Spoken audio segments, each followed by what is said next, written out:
अस्सलाम वालेकुम नाज़रीन राजधानी टाइम प्रोग्राम से गॾु मां आहियां गोहर गांगरो। नाज़रीन, क़ौमी असम्बली में हुकूमत जेको मिनी बजट पेश कई हुई ऐं उन खां पोइ उन ते बहस बि शुरू थी वियो ऐं मौक़ो ॾिनो वियो अपोज़िशन खे उन ते बहस करण जो। त पर काल्ह वारे इजलास में शोर शराबे खे नज़र में रखंदे अॼु क़ौमी असम्बली जे स्पीकर मिनी बजट ते बहस जेको थियणो हो उहो बस थियण बजाए जेको इजलास आहे उहो अणॼातल मुदे ताईं मुलतवी कयो वियो आहे ऐं इहा जेको मिनी बजट आहे उहा सेनेट में बि पेश कई वेंदी। सेनेट में डिस्कस करण खां पोइ हू क़ौमी असम्बली में पेश कई वेंदी। इन ई अमल ते अपोज़िशन तमामु घणी तनक़ीद कई आहे ऐं उन्हनि जो चवणो आहे त हुकूमत हिकु त मुशावरत न कई, न सिर्फ़ु इत्तेहादियुनि सां पर अपोज़िशन सां बि उन्हनि मुशावरत न कई ऐं उन बैदि वरी जॾहिं अपोज़िशन बहस ऐवान में करणु चाहियो त इजलास अणॼातल मुदे ताईं मुलतवी थी वियो आहे। पाकिस्तान पीपल्स पार्टी जे अॻुवाणनि प्रेस कॉन्फ्रेंस कंदे इन जेका मिनी बजट आहे इन खे रद्द कयो आहे ऐं चयो आहे त 350 अरब जी जेका इहा मिनी बजट आहे इहो सौ सिधो ग़रीब अवाम ते बार आहे, जंहिंमें ॿारनि जे खीर, डबल रोटी ऐं गोश्त समेत जेके आम माण्हुनि जे वापे जूं शयूं आहिनि ऐं खाधे पीते जूं शयूं आहिनि उन ते टैक्स लॻंदो ऐं जेका हुकूमत जी दावा आहे त को बि ग़रीब अवाम ते बार न पवंदो, इहो जेका अवाम जी दावा आहे अपोज़िशन इन्हनि खे कूड़ो करार ॾिनो आहे। जॾहिं त नाज़रीन अपोज़िशन जो इहो बि चवणु आहे त छा ऑर्डिनेंस जेके पेश कया विया क़ौमी असम्बली में उहे पंहिंजो मुदो पूरो करे चुको आहिनि क़ानूनी तौर ते, आइनी तौर ते। हाणे उहो मामिलो पार्लियामेंट जो न आहे पर इन्हनि खे इन आइन जी ऐं क़ानून जी इंटरप्रिटेशन लाइ अदालत सां रुजू करणु खपे हा, पर उहो मामिलो जेको टाइम बार्ड हुयो ऑर्डिनेंस जे हवाले सां उहो क़ौमी असम्बली में पेश कयो वियो आहे। अॼु असां इन्हनि मिनी मामलनि ते गुफ़्तगू कंदासूं। नाज़रीन, हिन वक़्तु असांखे वीडियो लिंक ते जॉइन कयो आहे शाज़िया मरी साहिबा, जेका पाकिस्तान पीपल्स पार्टी जी इंफॉर्मेशन सेक्रेटरी आहे ऐं पाकिस्तान पीपल्स पार्टी जी अहम अॻुवान आहे। अस्सलाम वालेकुम शाज़िया साहिबा। वालेकुम अस्सलाम। अदा शाज़िया साहिबा, इहो ॿुधायो त क़ौमी असम्बली में मिनी बजट हुकूमत पेश कई ऐं उन ते बहस बि हले पियो ऐं अचानक जेको इजलास आहे उहो अणॼातल मुदे ताईं मुलतवी थी वियो आहे, इहो हुकूमती रवैयो तव्हां कीअं था ॾिसो? अदा वॾे अफ़सोस जी ॻाल्हि आहे त क़ौमी असम्बली में कल्ह मिनी बजट पेश कयो वियो आहे। अहिड़े वक़्त में मिनी बजट आयो आहे जॾहिं मुल्क में महांगाई जो तूफ़ान आहे। 11.5% अॼु खाइण पीअण जी अशिया ते महांगाई आहे। तव्हां कंहिं बि शइ खे हथु लॻाईंदव त तव्हांखे हुन जी क़ीमत जो अंदाज़ो थींदो त आसमान ते वञी रसी आहे। ऐं अॼुकल्ह जेका हालत आहे त को माण्हू ख़ुशि न आहे। इहे न आहे त तव्हां सोचो त रुगो हिकिड़ो ग़रीब माण्हू या झोपड़ी में माण्हू जेको आहे उहो परेशान आहे। अॼुकल्ह हर माण्हू परेशान आहे, ग़रीब हुजे, मिडिल क्लास हुजे, अपर मिडिल क्लास हुजे, नौकरी पेशा हुजे, स्टूडेंट हुजे, कंहिं बि कम्यूनिटी या सेक्टर जो माण्हू हुजे, अॼु हर माण्हू परेशान आहे। हर शइ जी क़ीमत वधियल आहे। दवा ॾिसो त दवा जी क़ीमत वधियल आहे। पेट्रोल डीज़ल जा प्राइस ॾिसो। अला तव्हांखे ख़ुशि रखे पर हिन वक़्तु आउं सम्झां थी त जेका हालत पाकिस्तान जी आहे इन्फ्लेशन या महांगाई जे हिसाब सां, पाकिस्तान जी तारीख़ में इहो हाल पाकिस्तान जो न रहियो आहे। ऐं हिन सॼी सूरत हाल जे अंदरि इहा नालाइक़ हुकूमत जून में जॾहिं बजट खणी आई आहे उन खां 5.5 महीना गुज़रिया हूंदा, उहे बि पूरा गुज़रिया हूंदा या न गुज़रिया हूंदा त मिनी बजट अची वियो आहे। इहो ई शौक़त तरीन हुयो जॾहिं जून में बजट ॾिनई त चयो त हीउ बहितरीनु बजट आहे ऐं हिन बजट खां पोइ असांखे कंहिं बि सप्लीमेंट्री बजट जी ज़रूरत न हूंदी। छा वजह आहे त 5 महीना गुज़रण खां पोइ इहा ई नालाइक़ हुकूमत हिकिड़ो सप्लीमेंट्री बजट उहो ई फाइनेंस मिनिस्टर खणी आयो आहे। हिकिड़ो त बजट अहिड़े क़िस्म सां अचानक आंदो अथनि, ॻाल्हियूं त ॿुधियूं पर केॾी महिल ईंदो, कहिड़ी तारीख़ ते ईंदो, कंहिंखे ख़बर न हुई। अचानक इहो बिल आयो, बजट जेको मिनी बजट असां चऊं पिया, फाइनेंस सप्लीमेंट्री फाइनेंस बिल आयो ऐं उन खे कल्ह जेका तव्हां कार्रवाई ॾिठी त उन में जेके क्वेश्चन आवर जो हूंदो आहे कलाक, उहो हुननि सस्पेंड करायो ऐं ओचितो ई खणी आया। असां हुन ते ॻोड़ कयो ऐं अॼु असेंबली खे प्रोरोग करे विया आहिनि। अॼु हुन ते बहस न थी सघी आहे। 2 ॾींहं उहे बि 2 ॾींहंनि खां पोइ बहस शुरू थींदी आहे। पर अॼु असांखे हिन ॻाल्हि खे रखिणो बि हुयो। ख़ैर बहरहाल हू प्रोरोक करे विया, छाकाणि अॼु वरी हुननि पंहिंजे ऑर्डिनेंसिस ऐं हिननि ते ॻाल्हि करण जी कोशिशि कई। पर जंहिं क़िस्म सां हुकूमत असेंबली खे हलाए पई या हिन मुल्क खे हलाए पई, उन ते रुगो अफ़सोस थिए थो, उन ते रुगो असांजो जेको गुस्सो आहे या जेको एहतजाज आहे उहो हिन वक़्तु ठहे थो। बाक़ी हिन खे जंहिं नमूने सां हिन कम खे हलाइण जी कोशिशि कनि पिया उहो बिल्कुलु नाजाइज़ आहे, गैर आइनी ऐं गैर क़ानूनी आहे। ऐं कल्ह जेका कार्रवाई थी अदा उन में इज़ाफ़ो कंदी वञा त हिननि ऑर्डिनेंसिस उहे आंदा जेके एक्सपायर थी विया आहिनि। पाकिस्तान जे आइन जे आर्टिकल 89 में लिखियलु आहे त ऑर्डिनेंस कीअं अची थो सघे, कहिड़े हालात में अची थो सघे ऐं हुनखे केतिरा ॾींहं हू लागू थींदो। 120 ॾींहं हूंदा आहिनि। 120 ॾींहं एक्सपायर थियण खां अॻु में जेकॾहिं का हिकिड़ी करारदाद अची वञे क़ौमी असेंबली में या सेनेट में त हिन खे एक्सटेंड कयो वञे हिकु दफ़ा त हू एक्सटेंड थी वेंदो। पर अहिड़ा ऑर्डिनेंसिस 6 ऑर्डिनेंसिस अहिड़ा आया जेके एक्सपायर थियल आहिनि। मूं वटि हू लिस्ट पई आहे, तव्हांजो प्रोग्राम जो एतिरो टाइम न आहे त आउं तव्हांखे हिकु हिकु ऑर्डिनेंस जो टाइटल पढ़ी ॿुधायां।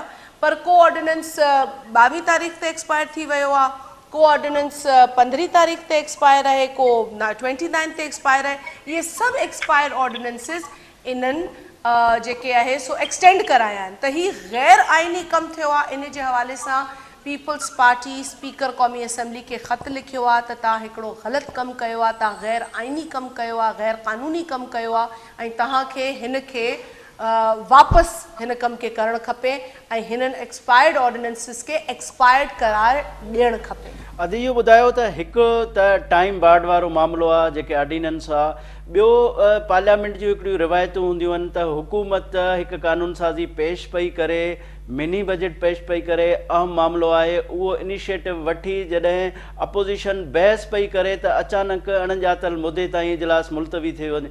पार्लियामानी रिवायतुनि जी केतिरी ख़िलाफ़ वर्ज़ी थी आहे? इन क़िस्म जो जॾहिं माहौल रहियो हुकूमतूं कंदियूं त पोइ तव्हां छा था सम्झो त जेको वक़ार आहे, वुक़त आहे पार्लियामेंट जी, उनजो छा थींदो?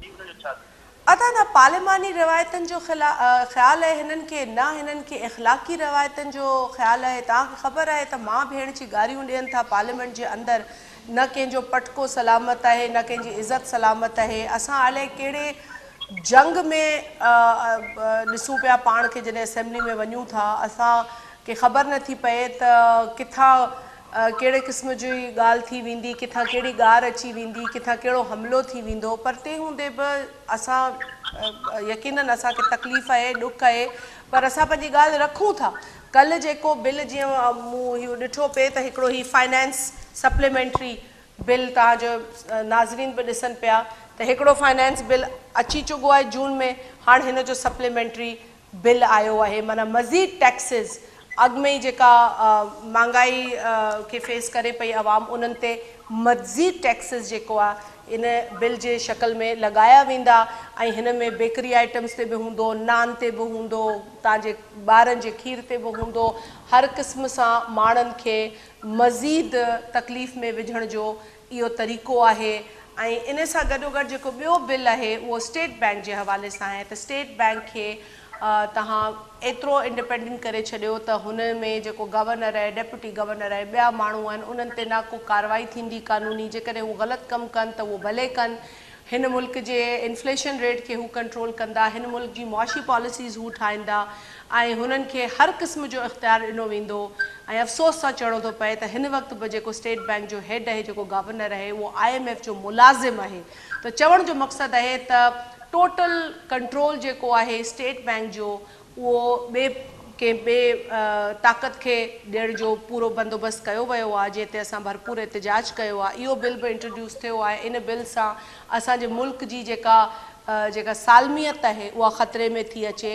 असांजे हिकिड़े अहम इदारे जो कंट्रोल ॿाहिरी ममालिक जे इदारनि जे हथ में ॾियणु हिकिड़ो वॾो संगीन, हिकिड़ो वॾो ख़तरनाक फ़ैसिलो आहे, जेको कल्ह क़ौमी असेंबली में बिल जी शिकिल में असां ॾिठो आहे। इन ते बि असांजो भरपूर एहतिजाज रहंदो ऐं अॻिते बि तव्हां ॾिसंदो त असां हिन ते पंहिंजो एहतिजाज पार्लिमानी तौर ते या ॿाहिरि जेको असां एहतजाज कयूं था हुन तरीक़े सां जारी रखंदासीं। मैम आख़िरी सवाल तव्हां खां इहो आहे त हुकूमत दावा करी पई त आम माण्हुनि ते असरु न पवंदो, जॾहिं खीर महांगो थी वञे, ब्रेड महांगी थी वञे, अंडा महांगा थी वञनि, इवन गोश्त जेको एनर्जी जो वॾो सोर्स हूंदो आहे ग़रीब आवाम जो, जॾहिं उहे महांगा थी वञनि त पोइ आम माण्हू ते असरु कीअं न पवंदो?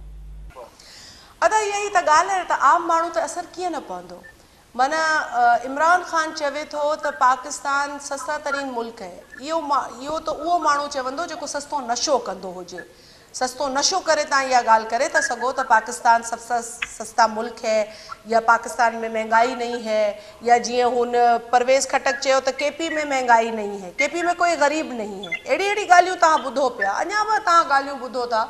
ऐं हाणे ही ॻाल्हि था ॿुधूं त ये जो मिनी बजट है इससे आवाम पर असर नहीं पड़ेगा, आपके बेकरी आइटम्स महंगे हो गए, आपके बच्चों का दूध महंगा हो गया, आपकी अद्वियात महंगी हो गई। इसके साथ साथ जेको IMF सां हिननि कंडीशंस अग्री कयूं आहिनि उन में पेट्रोल डीज़ल इहे हर महीने महांगो कंदा, हर महीने। शुरू त थी वियो आहे। बिजली जी क़ीमतूं हिन साल में 9 टाइम्स हिननि 9 टाइम्स हिननि वधायूं आहिनि। माना रुगो हिन साल जी तव्हांखे ॻाल्हि थी ॿुधायां त ही अञा बि मथे क़ीमतनि खे कंदा। आम माण्हू अञा बि परेशान थींदो, वधीक परेशान, जेको अॼु आहे इन खां वधीक परेशान थींदो। इहा ई त वजह आहे त बाई इलेक्शन में हाराइनि पिया, इहा ई त वजह आहे त केपी जिते ही दावो कंदा हुआ त असां हुते कामयाबु आहियूं, असांखे माण्हू वोट ॾिना आहिनि, उते हिननि खे नाकामी थी आहे। उते हाणे बि जेके इलेक्शन थियण वारा आहिनि या अॻु में जेके ही लोकल बॉडी जा थिया, हिननि पाण माण्हुनि खे चयो आहे त तव्हां PTI जे टिकट ते इलेक्शन न विढ़ो। इहा हालत थी वई आहे। स्पीकर क़ौमी असेंबली जेको कल्ह कुर्सी ते वेठो हो, जॾहिं इहा ॻाल्हि निकिती त केपी में तव्हां हारायो आहे त स्पीकर क़ौमी असेंबली धुर थी वियो हिन ॻाल्हि ते। हाणे तव्हां ॾिसो न स्पीकर जो कहिड़ो मुक़ाम आहे, उन कुर्सी ते वेठो आहे, उनखे को सियासी एफिलिएशन न हुजणु खपे, पर हू चिड़ी पियो हिन ॻाल्हि ते जॾहिं इहा ॻाल्हि थी त केपी में तव्हां हारायो आहे, छाकाणि स्पीकर क़ौमी असेंबली पाण पंहिंजे हल्के में हारायो आहे। त चवण जो मक़सदु इहो आहे त PTI इहा सम्झे नथी त हिन वक़्तु आवाम जी कहिड़ी हालत आहे, हिन खे इहो अहसासु न पियो थिए त हिन वक़्तु आवाम महांगाई जी सुनामी खे बर्दाश्त थी करे।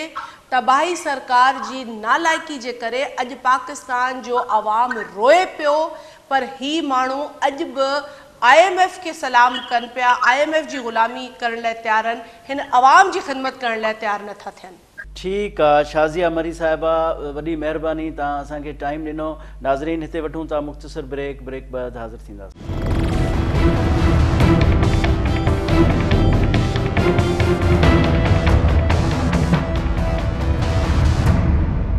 नाज़रीन वेलकम बैक। नाज़रीन हिन वक़्तु असांखे वीडियो लाइन ते जॉइन कयो आहे नुज़रत पठान साहिबा, जेका पाकिस्तान तहरीक इंसाफ़ जी क़ौमी असम्बली जी मेंबर आहे ऐं PTI जी अहम अॻवान आहे।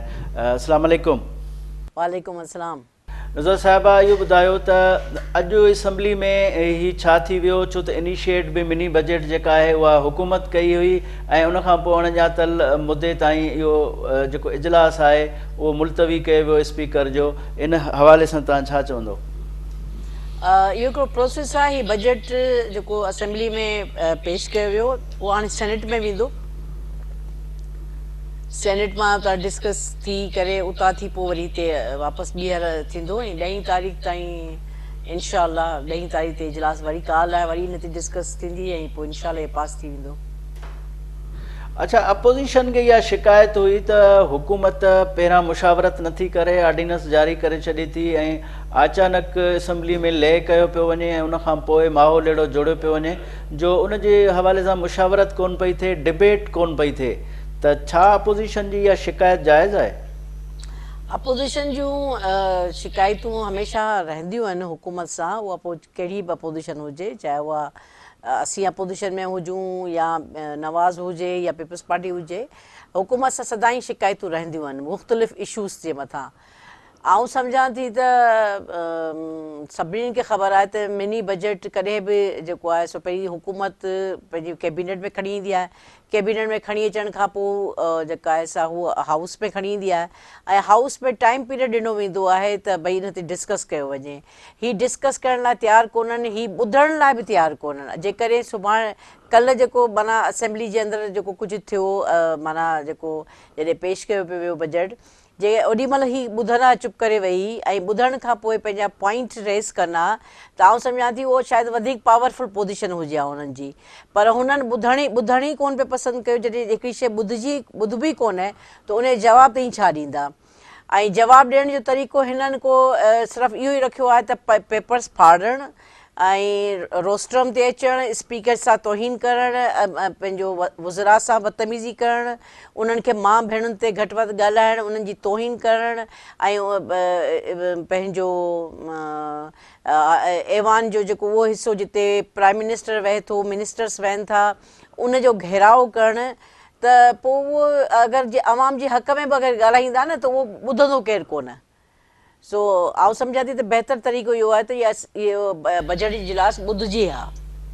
अच्छा, जेको असेंबली में गौड़ थियो उन फुटेज में तव्हां नज़र बि आयो पियो, शायदि के मामले खे सुलझाइण, उन्हनि खे सम्झाइण जी तव्हां कोशिशि पई कई।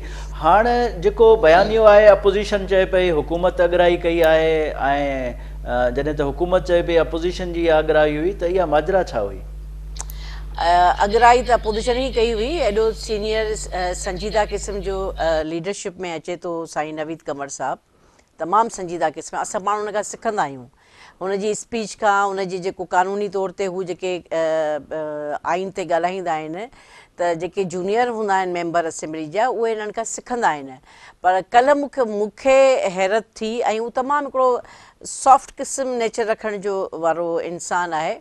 आई डोंट नो त हू कंहिंजी बहकाइण ते हू यकदमि आयो ऐं अची जेको आहे सो मिनिस्टर ह्यूमन राइट्स वारी ऐं वज़ीर ख़ज़ाना जे मथां बाक़ाइदा जीअं उन मथां प्रेशर डेवलप कबो आहे या जीअं हमिलो कबो आहे, तीअं हू आया ऐं तमामु उन में नून लीग जो कोहस्तानी साहब हो, ॿिया बि नून लीग जा माण्हू हुआ, उन्हनि एॾी स्पीडली सॼो माहौल चेंज करे छॾियो जो असां जेके वेठा हुआसीं उन्हनि खे सम्झ में ई कोन आयो। पोइ थोरी देरि खां पोइ वरी पीपल्स पार्टी जूं ऐं नून लीग जूं ख़वातीन अची वियूं। हुननि सम्झो शायदि प्राइम मिनिस्टर अचण वारो आहे हाउस में, त हुन अॻु में ई प्राइम मिनिस्टर जी रो खे घेरे वरितो हो। प्राइम मिनिस्टर जे अचण जो त को प्रोग्राम ई कोन हो। त उन्हनि जेको आहे असांजे जेके जेंट्स मर्द हुआ उन्हनि खे चवणु लॻियूं कुझु MNS ख़वातीन त मुझे धक्का दो, मुझे धक्का दो, मुझे धक्का दे के दिखो, मुझे धक्का दे, त मर्द असांजा ख़ामोश बीठा हुआ। पोइ ही प्लेटफॉर्म अहिड़ो आहे जिते बिल्कुलु ई पंहिंजे जज़्बात ते ॿिन्ही धुरियुनि मां कंहिं बि कंट्रोल कोन कयो ऐं मिसबिहेव थी वियो, जेको न थियणु खपंदो। मुंहिंजे ख़्याल में जुमानी साहिबा हिकिड़ी संजीदा क़िस्म जी पॉलिटिशियन आहे, पीपल्स पार्टी जो हिकिड़ो वॾो नालो आहे।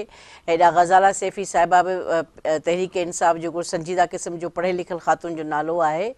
उन्हनि जो जेको इहो पंहिंजो चिका ऐं बदबदा हुई न, इहो कम से कम असां मां कंहिंखे पसंदि कोन आई इहा ॻाल्हि, ऐं मूं कोशिशि कई त इन्हनि खे थधो कयां। न हाणे ॾिसो न, अपोज़िशन जो त मामिलो इहो हूंदो आहे त भई एहतजाज कजे ऐं उनखां पोइ हुकूमत जो जेको बि कारोबार आहे उनखे डिस्टर्ब कजे, अपोज़िशन जी इहा कोशिशि हूंदी आहे। पर ज़ाहिर आहे गवर्नमेंट खे कोरम पूरो बि उन करणु ज़िमेदारी हूंदी आहे, सॼी कानून साज़ी स्मूथली थिए उनजी ज़िमेदारी आहे। त पोइ जेकॾहिं ॿई धुरूं एग्रेसिव थी वेंदियूं त पोइ पार्लियामेंट जो कमु त न थी सघंदो। हा, इहा ॻाल्हि ॾिसो न, इहा ॻाल्हि जेके सीज़नल पॉलिटिशियंस आहिनि, जेके पार्लियामेंट्रीज़ आहिनि, जेके पार्लियामेंट जे अंदरि सालनि खां वठी 86 खां वठी 88 खां वठी जॾहिं खां पार्लियामेंट आई आहे ऐं उहो पार्लियामेंट जा मेंबर थींदा आया आहिनि, त उन्हनि खे इहा शइ सोचणु खपंदी हुई। त ॾिसो, हिकिड़ी ॻाल्हि आऊं तव्हांखे गौर ॿुधायां थी, उहा इहा आहे त असांखे अवाम मुंतख़ब करके हिकिड़े हाउस में मोकिलियो आहे। उन हाउस जी हिकिड़ी कुर्सी आहे, उन कुर्सी ते हिकिड़ो माइक लॻल आहे। उन माइक ते आऊं जेको कुझु बि ॻाल्हाईंदसि उहो तारीख़ में रिकॉर्ड थी वेंदो। आउं स्पीकर जे अॻियां केतिरो बि एहतजाज कयां, हुकूमत जे अरकाननि खे केतिरो बि माना इरिटेट कयां, मुंहिंजो उहो को बि तारीख़ में रिकॉर्ड कोन ईंदो। रिकॉर्ड सिर्फ़ु उहो ईंदो जेको आउं हाउस जे अंदरि पंहिंजी सीट ते वेही ॻाल्हाईंदसि, उहो मुंहिंजो तारीख़ में लिखिजी वेंदो। ऐं अपोज़िशन वटि एॾो ज़बरदस्त मौक़ो हूंदो आहे इन पावर खे इस्तेमालु करण जो, त हू पंहिंजी कुर्सीअ ते वेही पंहिंजे माइक खे इस्तेमालु करे जेका बि तनक़ीद करणी अथनि उहा इहे तनक़ीद कनि। हीउ रीगल चौक वारो मुज़ाहिरो, हीउ प्रेस क्लब जे अॻियां मुज़ाहिरे वारे सिस्टम खां निकिरणु खपे असांखे। ऐं मूंखे यादि आहे 2002 में आउं MP हुईसि त मूं उन वक़्तु leader of the opposition Nisar खोड़े जे चवण ते हुकूमत जी तरफ़ जे ख़ातून खे मिसबिहेव कयो, उहो पछताओ मूंखे अॼु ताईं बि आहे। उनजी माना मूंखे तकलीफ़ अॼु ताईं बि आहे त उहा मुंहिंजी की ना तजुर्बेकारी हुई, पर जीअं जीअं मां उन शइ खे ॾिसंदी वईसि, मां महसूसु कयो त मुंहिंजी सीट, मुंहिंजो माइक वधीक पावरफुल आहे बनिस्बत कंहिंजी ॿी सीट ते वञी ऐं ॿिए माण्हू खे इरिटेट कयां। अच्छा, पोइ तव्हां छा था सम्झो त सभ खां पहिरियां ज़िमेदारी यकीनन आहे त अपोज़िशन ऐं हुकूमत जी, पर जेकॾहिं मामला फ़हमी खां ॾिसिजे, संजीदा मामलनि ते ॾिसिजे ऐं ज़िमेवारीअ जो जेकॾहिं तौरु कजे त ज़ाहिर आहे इनिशिएटिव हुकूमत खे वधीक वठिणो हूंदो आहे। असांखे नज़र इहो आहे त जेकॾहिं कादर पटेल असैम्बली में एग्रेसिव थींदो आहे त मुराद सईद उन खां वधीक एग्रेसिव थींदो आहे, शायदि कादर पटेल खां वधीक थी वेंदो आहे। त इन्हनि मामलनि ते बि हुकूमत खे थोरो ध्यानु ॾियणु खपे। हा, इन शइ ते डिस्कशन थींदी आहे, असांजी पार्लियामेंटी मीटिंग्स में बि थींदियूं आहिनि, असांजे तनज़ीमी ॻाल्हियुनि में बि थींदियूं आहिनि। ऐं जीअं ग़ज़ाला ऐं शगुफ्ता वारे इशू ते बि ख़वातीन MNAs वेठियूं ऐं उन्हनि पाण ॻाल्हायो इन मैटर ते। ऐं जीअं ॿियूं ख़वातीन वेठियूं हुयूं उहे बि इन शइ ते ॻाल्हायो त जेको कुझु बि थियो उहो बहितर कोन थियो ऐं ॿिन्ही धुरियुनि जी तरफ़ां इन शइ खे कंडेम करणु खपे। ऐं ॿई धुरियूं जेके ॿई पॉलिटिकल पार्टीज़ जा जेके सीनियर माण्हू आहिनि उन्हनि खे पंहिंजे पार्टी जे माण्हुनि जी जेके नौजवान माण्हू आहिनि उनजी तरबियत करणु खपे। पर एॾो एग्रेसिव, ॾिसो हिकिड़ी ॻाल्हि ॿुधो, अञा ताईं असीं अना ऐं गैरत वारे उन ज़मरे में फाथा पिया आहियूं। असीं अगरि कंहिंजी माउ खे, कंहिंजी भेण खे, कंहिंजी धीअ खे जे नालो वठी उन जो मज़ाक़ उॾाईंदासीं त मुंहिंजे ख़्याल में कंहिंजे बर्दाश्त खां ॿाहिरि हूंदो आहे उहा शइ। ऐं मौला अली सलाम चयो आहे त इंसान जी सब्र जो जी ख़बर ईअं पवंदी आहे त जॾहिं उन मथां आज़माइश अचे, तकलीफ़ अचे त हू पंहिंजी ज़ुबान ते कंट्रोल रखे। सो अलाह साईं असांखे मौक़ो ॾिनो आहे त असां बि पंहिंजी ज़ुबान ते कंट्रोल रखूं। अच्छा, तव्हां छा था सम्झो हाणे हिन माहौल में इहा जेका मिनी बजट आहे इहा पास थी वेंदी, या जेके इतिहादी आहिनि हुकूमत जा कॾहिं कॾहिं उन्हनि जी तरफ़ां बि इन क़िस्म जूं ॻाल्हियूं अचनि पियूं? ज़ाहिर आहे हू सम्झनि था नेक्स्ट इलेक्शन बि अचणी आहे, शायदि उनजी सेटलमेंट जा बि इशू आहिनि, या हुकूमत खां वधीक जताइण ऐं वधीक कुझु हासिलु करण जो मूड हुजे, त इन क़िस्म जूं इतिहादियुनि तरफ़ां बि ॻाल्हि, मिनी बजट ते बि तनक़ीद आई इतिहादियुनि तरफ़ां। अच्छा, हीउ मिनी बजट को पहिरियों दफ़ो त पेश कयो ई कोन वियो आहे।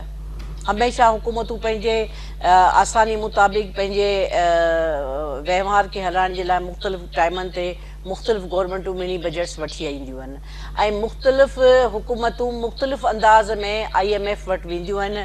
पोइ उन्हनि खां वञी जेके जेको कर्ज़ु वठंदियूं आहिनि उनखे मुख़्तलिफ़ अंदाज़ में हू यूटिलाइज़ कंदियूं आहिनि। मिनी बजट में ॾिसो न, इहा केॾी वॾी ॻाल्हि आहे त तव्हांजे मथां जेका IMF शर्त रखी पए त तव्हां 7,500 अरब रुपयनि जो टैक्स अवाम जे मथां लॻायो, उनखे घटि करे असांजी गवर्नमेंट जेको आहे सिर्फ़ु 2,000 अरबनि ते वञी पहुती। माना इहो बि हिकिड़ी वॾी ॻाल्हि आहे। इहो हिकु थोरो टाइम पीरियड जे लाइ आहे। ऐं सम्झां थी त 2010 जी जेका पीपल्स पार्टी जी गवर्नमेंट हुई उहा बि इन ई 605 में रही ऐं उन्हनि हर शइ जो माना इवन साबुण माचिस जी बि क़ीमतूं उन्हनि वधाए छॾियूं हुयूं, खंड जी क़ीमत वधाई छॾी हुई। ऐं अॼु मूं स्टडी पे कई इन शइ खे, मूं मुख़्तलिफ़ हुकूमतनि जे बजटनि खे पे ॾिठो त हिकिड़े टाइम ते 70 रुपया किलो टमाटो थी वियो, हिकिड़े टाइम ते जेको आहे नवाज़ शरीफ़ टाइम ते मूं 300 रुपया किलो बि टमाटो वरितो। मूं आसिफ ज़रदारी जी हुकूमत में 70 रुपया किलो टमाटो वरितो, मूं माचिस जी क़ीमत बि वधीक ॾिनी, मूं आम साबुण जी क़ीमत बि वधीक ॾिनी, मूं तेल जी क़ीमत जेको मूंखे घटि मिलणु खपंदो हो उहो मुंहिंजो जेको वधी वियो। त हर हुकूमत इन्हनि, छाकाणि जो पोइ हू रीज़न पेश कंदा आहिनि त बाबा मुल्क में तेल, दुनिया में तेल जी क़ीमत वधी वई आहे, उन करे असांखे कुझु थी वियो आहे, हादसा थिया आहिनि। हिन वक़्तु पूरी दुनिया जेका आहे करोना जे साइड इफेक्ट्स में हले पई। इहो शॉक आहे कोन, आफ्टर शॉक सिलसिले खां पोइ जेको माहौल हूंदो आहे, हिन वक़्तु करोना जे करे पूरी दुनिया जी मैशियत जेका आहे उहा डैमेज थी चुकी आहे। माना यूरोपियन मुल्क जेके आहिनि उहे बि जेके आहिनि पंहिंजो पाण खे तबाही खां कोन बचाए सघिया आहिनि। असीं त तरक़ी पज़ीर मुल्क आहियूं, उन जे बावजूद जी इकॉनमिक जेके डाइजेस्ट आहिनि ऐं जेके एनालाइसिस करण वारा आहिनि, उन्हनि माण्हुनि चयो आहे पाकिस्तानी टॉप ते आहे मुल्क जंहिं हिन पोज़ीशन में पंहिंजी इकॉनमी खे स्टेबल करण जी कोशिशि कई आहे। आउं सम्झां थी त जॾहिं ॿियनि दुनिया जा मुल्क जा माण्हू तकलीफ़ में हुआ त असीं 1% तकलीफ़ में हुआसीं, हू 68% तकलीफ़ में आहे। त इन शइ जो बि थोरो अंदाज़ो करणु खपे, अला कंदो त वरी ओमी करोड़ जेको अची वियो आहे, वायरस अची वियो आहे, वरी उनजो ख़ौफ़ थी वियो आहे। ऐं उनजो ख़ौफ़ तव्हां अमेरिका में बि ॾिठो आहे, तव्हां हुन में ॾिठो आहे त अमेरिका जी मैशियत तबाह थी वई आहे, टोटल यूरोप जी मैशियत तबाह थी वई आहे, उते सयाहत ख़तमु थी वई आहे, असां वटि त वरी बि माण्हू अचनि पिया। त इहे सॼी शयुनि खे ॾिसी करे पोइ असीं सोचूं त असां केतिरा कर्ज़ी थी विया आहियूं। असांजे मुल्क जे बचे बचे खे हिननि ॿिनि हुकूमतनि कर्ज़े में विझी छॾियो। हाणे उहो कर्ज़ बि त लाहिणो आहे न, जॾहिं कर्ज़ु लाहींदासीं त घर जे माण्हुनि खे पेट सां पथर ॿधणो पवंदो। थोरो अकुल खां कमु वठूं असीं सभु, त असांजो माशी तौर ते असां एतिरा तकलीफ़ में कोन आहियूं जेका बेसब्री में तकलीफ़ में ईंदासीं। अच्छा, हुकूमत जेको ॼाणाई पई त बाबा एक्सपोर्ट बि वधे पई, इकोनॉमी बहितर पई थिए, फॉरेन रिज़र्व्स बि वधनि पिया, इहे सभु टेक्निकल मामला आहिनि। जॾहिं असां आम माण्हुनि सां मिलूं था, तव्हां बि अवामी शख़्सियत आहियो, आम माण्हुनि सां मिलंदा, उन्हनि जो मसइलो अटो हूंदो आहे, दालियूं हूंदियूं आहिनि, खाधे पीते जी शयूं हूंदियूं आहिनि, टमाटर बसर ऐं पटाटा मसइलो आहे, ऐं उहो मसइलो हुननि जो हल न आहे थियो। बिजलीअ जी क़ीमतुनि में इज़ाफ़ो मुसलसल, गैस गाइबु आहे, मथां मिनी बजट बि आहे, त ऐं ज़ाहिर 23 में PTI खे इलेक्शन में बि वञिणो आहे। त इहे सभु मामला अवामी सतह ते जॾहिं तव्हां उजागर न करे सघंदो या हल न करे सघंदो, त पोइ नेक्स्ट इलेक्शन में त प्रॉब्लम थी सघे थो। ॾिसो, प्रॉब्लम त कॾहिं बि किथे बि कहिड़ी बि हुकूमत खे थी सघे थो हिकिड़ी लिहाज़ खां। अगरि हू पंहिंजी जेको बि पॉज़िटिव सर्विस ॾिए पई आवाम खे, उहो प्रॉपर अंदाज़ में असीं न पुॼाए सघूं त उहा असांजी जो फॉल्ट आहे। असां जेतिरी तरह एहसास प्रोग्राम खे डेवलप कयो आहे, असां आम माण्हुनि जी अप्रोच में बैंकुनि जा कर्ज़ा जात अपना घर जे हिसाब सां हलूं पियासीं। नौजवान खे जेको कर्ज़ु ॾियूं पिया उनखे बिज़नेस करण जे लाइ, ऐं जीअं असां किफ़ालत प्रोग्राम शुरू पिया कयूं, अगरि असां उनखे 3 सूबनि कयो आहे, सिंध सूबो बदकिस्मती सां इन शइ खां, इन जेका अयाशी खां महरूम थी विया, छो त सिंध गवर्नमेंट एॾो सपोर्ट कोन पई करे। गिलगित बल्तिस्तान जी हुकूमत, कश्मीर, पाकिस्तान जा 2 सूबा इन शइ खे सपोर्ट कनि पिया। इन करे उते जे माण्हुनि खे शायदि कंप्लेंट घटि हूंदी बनिस्बत सिंध जे माण्हुनि खे। सिंध जे माण्हुनि खे कोशिशि करणु खपे त पंहिंजी राइट्स जे लाइ आवाज़ु उथारे, ऐं सिंध गवर्नमेंट खे चवे त छो न तव्हां फेडरल गवर्नमेंट जे इन वॾे अहम मनसूबे में पंहिंजो हिसो विझो था। सवाल करणु खपे सिंध गवर्नमेंट सां पब्लिक खे। ऐं आउं सम्झां थी त सिंध गवर्नमेंट में हिकिड़ा संजीदा क़िस्म जा माण्हू वेठा आहिनि, को जानी दुश्मनी कोन्हे, को क़तल गारत जी कोन्हे, ज़मीन ते जहिड़ो कोन्हे। हीअ अवाम जो मसइलो आहे। अवाम जे मसइले जे पॉइंट सां सिंध जे माण्हुनि खे जेको आहे, सिंध हुकूमत खे इन मामले में जेको आहे सो फेडरल गवर्नमेंट सां तामुन करणु खपे। ऐं तव्हां इहा ॻाल्हि सही था चओ त 2023 जी इलेक्शन में असां कीअं वेंदासीं। असां इमरान ख़ान 5 सालनि लाइ कोन पियो सोचे, मां पंहिंजी सियासी फ़ैसिला कोन पियो करे। इमरान ख़ान इलाही ॻरा फ़ैसिला करे रहियो आहे, जेको इन फ्यूचर असांजे लाइ फ़ाइदेमंद थींदा। जेका बि गवर्नमेंट ईंदी उहा यकीनन इन जो समर हासिलु कंदी। असांजी कोशिशि आहे त असांजी गवर्नमेंट अचे त असीं उन जो समर हासिलु कयूं, पर नवाज़ शरीफ़ वांगुरु कोन थी करे त नवाज़ शरीफ़ वेंदे वेंदे खाकान अब्बासी खे चई वियो त एतिरा कर्ज़ा वठी वञे त जेका बि हुकूमत अचे उहो हिन सिनारियो मां निकिरी न सघे, ऐं उन्हनि उहो कयो आहे। त ज़ाहिर अचण वारी हुकूमत उहा शइ फेस करे पई, असीं हिन मां निकिरी वेंदासीं इंशाअल्लाह। ठीकु आहे नुज़रत पठाण साहिबा, वॾी महिरबानी, तव्हां असांखे टाइम ॾिनो। नाज़रीन, हिते वठूं था मुख़्तसिर ब्रेक बाद हाज़िर थींदा।